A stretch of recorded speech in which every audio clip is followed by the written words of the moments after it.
Si vous pouvez reprendre place, nous allons reprendre maintenant avec la deuxième partie de cet hommage qui est consacrée essentiellement à l'ouverture que Jacques a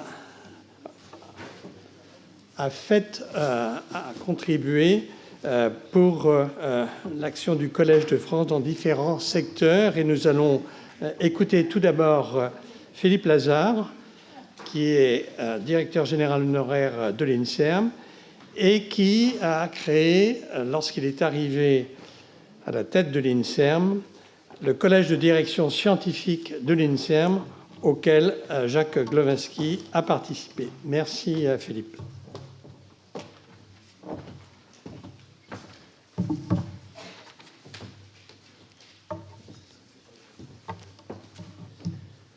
Monsieur l'administrateur, chers amis, je remercie chaleureusement le Collège de France de m'avoir invité à prendre part à son hommage à Jacques Glowinski. J'y suis particulièrement sensible et je vous en suis vraiment reconnaissant. En juillet 1981, au moment où je venais d'être nommé rapporteur général du colloque national Recherche et Technologie, Jacques avait pris l'initiative de venir me voir rue Cassette, où j'officiais, pour me faire part de son inquiétude de ce qui allait se passer en matière de recherche avec le nouveau pouvoir. La suite devait démontrer que je l'avais sans doute un peu rassuré, puisque lorsque quelques mois plus tard, en février 1982, j'étais nommé directeur général de l'INSERM et que Jacques a aussitôt accepté de faire partie du collège de direction scientifique de l'Institut, le CODIS, l'instance que j'ai créée dès ma nomination. Quelques mots de moi d'abord. Entré en 1960 comme chargé de recherche en statistique médicale à l'Institut national d'hygiène, nommé ensuite maître puis directeur de recherche en épidémiologie au sein de l'institution succédant à l'INH en 1964, l'INSERM, je ne m'attendais strictement pas à en prendre la direction générale à l'issue du colloque. Et pour dire la vérité, bien des éminents tenants du pouvoir médical de l'époque non plus. Un polytechnicien, pas même biologiste, qu'allait-il nous arriver? La cabale parut organisée pour éviter ma nomination ayant échoué, je me suis retrouvé rue de Tolbiac face à mes responsabilités. Et je suis infiniment reconnaissant de m'avoir si généreusement fait confiance aux personnalités scientifiques qui ont alors accepté de m'apporter personnellement leur aide, au premier rang desquels, bien sûr, Jacques. Quelle joie et quelle émotion de saluer ceux d'entre eux qui, aujourd'hui, sont parmi nous pour témoigner de ces moments exceptionnels que nous avons vécus ensemble, vécus avec Jacques. Et avec ceux qui sont présents, je pense bien sûr à tous les autres, dont plusieurs, hélas, sont aujourd'hui déjà disparus. Deux mots encore avant de vous parler du rôle du CODIS. J'avais plutôt, je crois, assez bonne réputation en tant que chercheur. J'ai par exemple été co-signateur avec mes amis Joël et André Bouet d'un des articles les plus cités de la littérature médicale mondiale sur les avortements spontanés précoces, la première pathologie humaine, ce qui ne m'empêchait pas pour autant d'avoir pleinement conscience des limites de mon savoir scientifique. Et j'avais aussi un passé de militant syndical que je me devais de respecter. Incidemment, je me souviens de la surprise du responsable de la sécurité du 101 rue de Tolbiac lorsqu'il m'a vu arriver, non pas pour envahir le siège de l'INSERM, mais pour en prendre la direction générale. Je tenais donc à diriger l'Institut en mettant scrupuleusement en œuvre ses règles statutaires de fonctionnement et en particulier le rôle des instances d'évaluation, les commissions spécialisées et le conseil scientifique, ce qui impliquait de suivre presque toujours leurs recommandations. Presque toujours, mais pas toujours, car il s'agit bien d'instances chargées de conseiller et non de décider. Et pour décider, en prenant parfois, si nécessaire, quelques distances vis-à-vis de ces conseils, j'avais fondamentalement besoin d'élargir le champ de mes propres compétences. Mes prédécesseurs avaient bien sûr, domaine par domaine, des conseillers scientifiques qu'ils conseillaient individuellement.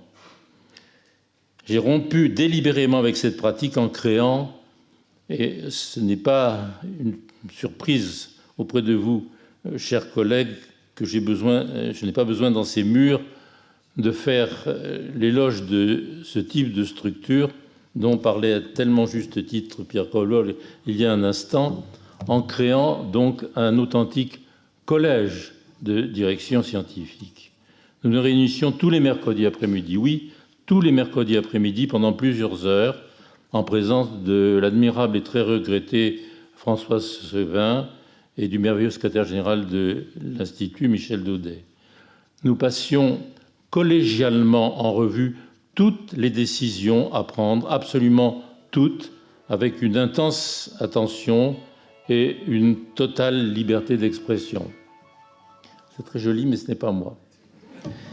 Et c'est bien sûr au sein de ce groupe de fortes personnalités, toutes acceptant les règles d'extrême franchise et d'écoute mutuelle, que Jacques s'imposait en jouant ce jeu avec passion, avec haute compétence évidemment, mais aussi avec une profonde, très profonde humanité.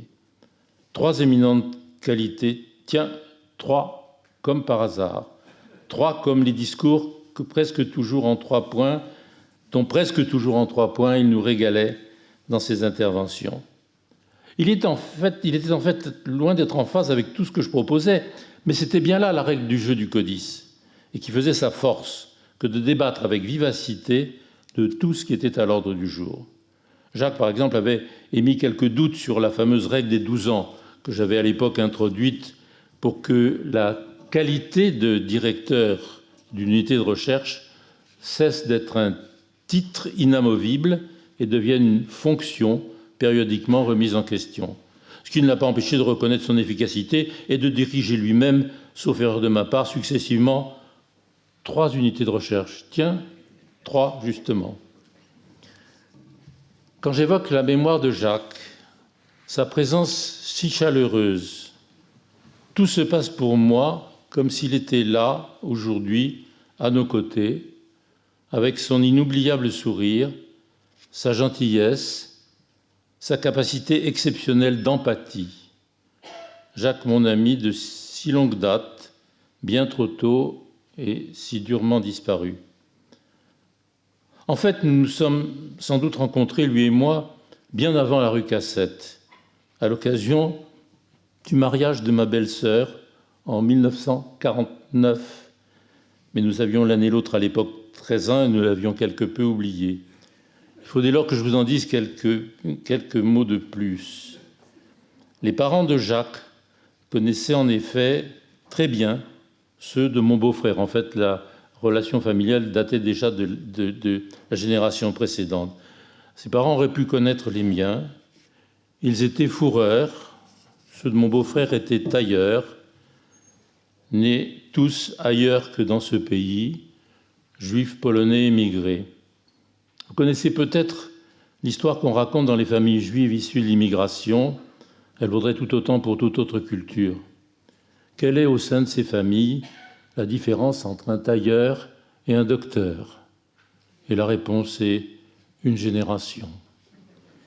Aujourd'hui, plus que jamais aujourd'hui, il faut rappeler ce qu'est vraiment la France, cette terre d'accueil qui a permis, du fait de ses éminentes qualités, au fils d'un fourreur juif polonais émigré, de devenir un Jacques Glowinski, professeur au Collège de France, puis administrateur du Collège de France. Jacques Glowinski, cela a été dit à plusieurs reprises ce matin, était un Mensch, comme on le dit en yiddish, des hommes absolument exceptionnels. À tout jamais pour nous, le Glo, plus simplement, que nous avons eu le bonheur de connaître, continuera à vivre en nous et par nous, tant qu'il nous restera à nous-mêmes un souffle de vie. Merci.